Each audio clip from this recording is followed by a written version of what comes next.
Kembali lagi bersama saya Yasmin Safar Ramadhani di Seputar Indonesia Pagi. Kali ini kami akan menyampaikan berita kemacetan yang sering menjadi masalah utama di kota-kota besar di Indonesia, termasuk ibu kota Jakarta. Di hari ini volume kendaraan meningkat, khususnya di akhir pekan yang panjang.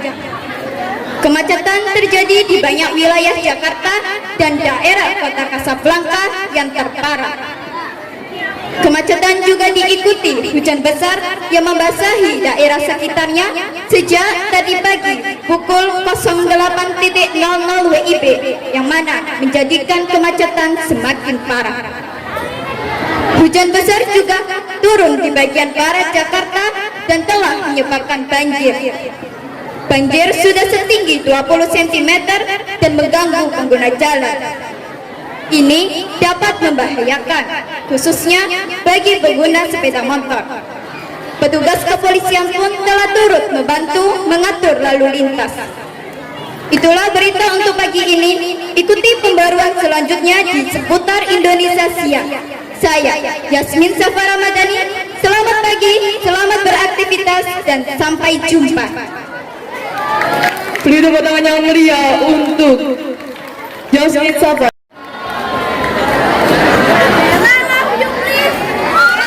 Assalamualaikum warahmatullahi wabarakatuh. Saya Nabila Adimia Ramadhani, perwakilan dari kelas 8C. Selamat pagi pemirsa, Anda sedang menyaksikan Flash News dengan saya, Nabila Adimia Ramadhani. Kami akan menghadirkan kepada Anda berita-berita terkini dari seluruh Indonesia. Saudara, anak-anak SD di Desa Kuta Liman, Kabupaten Banyumas, jika pasca turun hujan, harus berjuang lebih keras dalam menuntut ilmu. Mereka harus berjalan kaki tanpa menggunakan sepatu dalam kondisi lumpur dan becek, dengan jarak tempuh mencapai 6 km untuk mencapai sekolah dan menggapai cita-cita mereka. Selain akses jalan yang rusak, kondisi sekolah juga sangat mengkhawatirkan. Minimnya pelajar di wilayah desa tersebut, ditambah bangunan kelas dalam kondisi rusak, membuat sejumlah siswa di sekolah ini digabung dengan siswa kelas lain. Hingga kini, sarana dan prasarana sangat minim, seperti kelas yang rusak dan perpustakaan yang kurang buku. Selain itu, sekolah ini hanya memiliki tenaga pengajar 9 orang. Menurut pihak sekolah, mereka sudah sering melaporkan kondisi sekolahnya ke Dinas Pendidikan Kabupaten Patawang, namun sampai saat ini belum ada perhatian sedikitpun dari pemerintah setempat. Itulah berita untuk pagi ini. Ikuti pembaruan selanjutnya di Flash News dengan saya, Nabila Adimia Ramadhani. Selamat pagi dan sampai jumpa.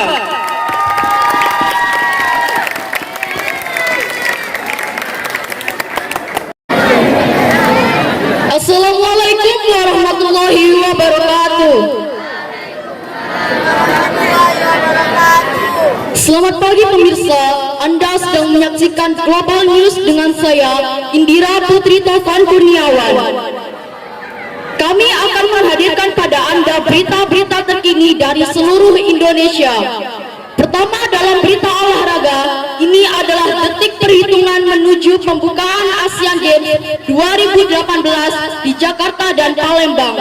Upacara pembukaan akan dilaksanakan di Gelora Bung Karno Sabtu ini tanggal 18 Agustus 2018. Dikatakan bahwa akan ditampilkan banyak tarian tradisional dari Sabang sampai Merauke. Penampilan akan disiarkan di TV lokal dan juga secara daring. Dan satu hari sebelum penampilan besar tersebut, Indonesia akan merayakan hari kemerdekaannya. Upacara tahunan akan diadakan di Istana Negara. Tiap daerah di seluruh negeri merayakan hari tersebut. Itulah berita untuk pagi ini. Ikuti pembaruan selanjutnya di Global News 1 jam lagi. Saya Indira Putri Taufan Kurniawan. Selamat pagi dan sampai jumpa. Wassalamualaikum warahmatullahi wabarakatuh.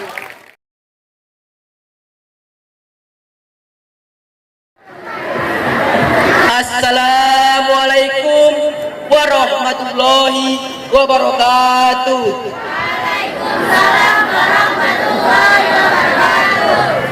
Alhamdulillahilladzi hadana li hada wa ma kunna linahtadiya laula an hadana Allah. Laqad ja'at rusul rabbina bil haqq wa nudu antil kumul jannatu uristumuha bima kuntum ta'malun. Ashhadu an la ilaha illallah wa ashhadu anna Muhammadan abduhu wa rasuluh sallallahu alaihi wasallam wa ala alihi wa ashabihi amma ba'd. Para bapak, ibu guru dan teman-teman semua, di sini saya akan menyampaikan ceramah dengan tema kemuliaan orang berilmu. Qala Allah Ta'ala fil Qur'anil Karim, A'udzu billahi minasy syaithanir rajim. Bismillahirrahmanirrahim. Yarfa'illahu alladhina amanu minkum walladhina utul ilma darajat. Yang artinya Allah mengangkat orang-orang yang beriman di antaramu dan orang-orang yang diberi ilmu pengetahuan beberapa derajat. Quran surat Al-Mujadalah ayat 11. Sebagaimana kita ketahui, Allah menciptakan alam semesta ini dengan ilmu. Banyak ilmu yang bisa dipelajari manusia, namun banyak pula ilmu yang belum bisa dipelajari manusia. Oleh karena itu, kita sebagai manusia wajib hukumnya mencari ilmu selagi kita masih hidup. Sebagaimana hadis Nabi Muhammad sallallahu alaihi wasallam, tolabul ilmi fardhatun ala kulli muslim, yang artinya mencari ilmu itu wajib bagi setiap muslim. Hadis riwayat Ibnu Majah. Para bapak, ibu guru dan teman-teman semua, orang yang berilmu akan dibedakan derajatnya dengan orang yang tidak berilmu. Orang berilmu berbeda dengan orang yang tidak berilmu. Sebagai contoh, kita lihat satu gelas air.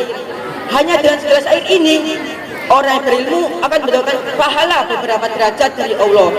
Bagaimana bisa? Orang yang berilmu akan mengambil gelas tersebut dengan tangan kanan dan dia mendapatkan pahala. Ketika ia menyebutnya, ia membaca basmalah terlebih dahulu, maka ia mendapatkan pahala lagi. Dan ketika selesai minum, ia membaca hamdalah, maka ia mendapatkan pahala. Orang yang berilmu mendapatkan pahala beberapa derajat dari Allah hanya dengan segelas air.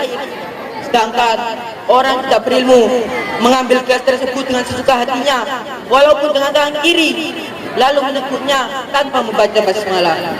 Hasilnya sangat berbeda dengan orang yang berilmu. Sebagai contoh lagi, ketika kita masuk toilet, orang yang berilmu akan melakukan beberapa tindakan, yaitu masuk toilet menggunakan kaki kiri. Sebelum masuk, ia membaca doa, yaitu Allahumma inni a'udzubika minal khubuthi wal khaba'is. Ketika selesai buang hajat, ia mencucikan badannya agar tidak najis. Dan ketika keluar, ia membaca doa, yaitu Allahumma inni a'udzubika alhamdulillahilladzi la ilaha illa huwa wa afani. Para bapak, ibu guru dan teman-teman semua, ilmu akan sempurna apabila disertai dengan iman. Karena dengan iman kita tidak akan sombong dengan ilmu yang kita miliki. Dengan iman pula kita akan menjadi pribadi yang sabar, rendah hati, dan tidak pelit di dalam membagi ilmu yang kita miliki. Jadikanlah ilmu dan iman sebagai satu kesatuan yang tak bisa dipisahkan. Maka benar kata Buya Hamka bahwa iman tanpa ilmu bagaikan lentera di tangan bayi, namun ilmu tanpa iman bagaikan lentera di tangan pencuri. Ilmu dicari dengan cara belajar dari guru dan dilakukan dengan sungguh-sungguh agar dapat tertanam dalam akal dan menjadi karakter dalam perilaku. Oleh karena itu, sebagai penutup dari saya, marilah kita siswa-siswi SMPN 17 Gresik selalu semangat dalam mencari ilmu sampai ke jenjang yang lebih tinggi, sehingga derajat kita diangkat di sisi Allah Subhanahu wa taala. Demikianlah ceramah dari saya. Apabila ada berkenan di hati Anda, baik dari isi maupun tata cara saya dalam berceramah, saya mohon maaf yang sebesar-besarnya. Saya akhiri dengan wassalamualaikum warahmatullahi wabarakatuh.